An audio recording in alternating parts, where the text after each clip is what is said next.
देहरादून में IMA passing out parade में 451 कैडेट्से अधिकारी तरीके शानदार शुरुआत करी। देहरादून में आईएमए पासिंग आउट परेड में 451 कैडेट्से अधिकारी तरीके शानदार शुरुआत करी। भारतनी प्रतिष्ठित इंडियन मिलिटरी एकेडमी देहरादून में आज स्प्रिंग टर्म 2025 ની ગ્રાન્ડ પાસિંગ આઉટ પરેડ યોજાઈ હતી।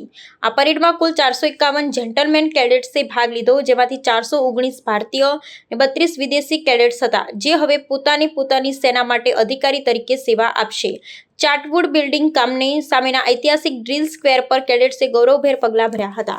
આ પ્રસંગે શ્રીલંકા આર્મીના કમાન્ડન્ટ લેફ્ટનન્ટ જનરલ BKGM લસંથા રોદિંગ્રો મુખ્ય રિવ્યુઇંગ ઓફિસર તરીકે હાજર રહ્યા હતા। તેમણે પરેડનું નિરીક્ષણ કર્યું અને શ્રેષ્ઠ પ્રદર્શન કરનાર કેડેટ્સને પુરસ્કારો અને મેડલ આપ્યા।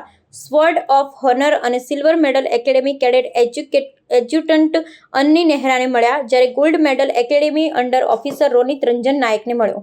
વિદેશી કેડેટ્સમાં શ્રેષ્ઠ પ્રદર્શન બદલ નેપાળના નિશાન બલામીનું સન્માન કરવામાં આવ્યો। બેસ્ટ કંપની માટે chief of army staff banner Karen કંપનીને આપવામાં આવશે। આઈએમએની સ્થાપના 1932માં થઈ હતી અને અત્યાર સુધી 65,000થી વધુ કેડેટ્સ તૈયાર થયા છે, જેમાં 34 મિત્ર દેશના કેડેટ્સ પણ સામેલ છે। આ પરેડ ભારતીય સેના અને તેના અધિકારીઓની શિસ્ત, સમર્પણ અને દેશભક્તિનું પ્રતીક રૂપે સમગ્ર દેશમાં ગૌરવની લાગણી જગાવી છે। આઈએમએની પરંપરા અને આગવી શૈલી નવી પેઢીને પ્રેરણા આપે છે અને દેશના રક્ષણ માટે સમર્પિત અધિકારીઓ તૈયારી કરે છે।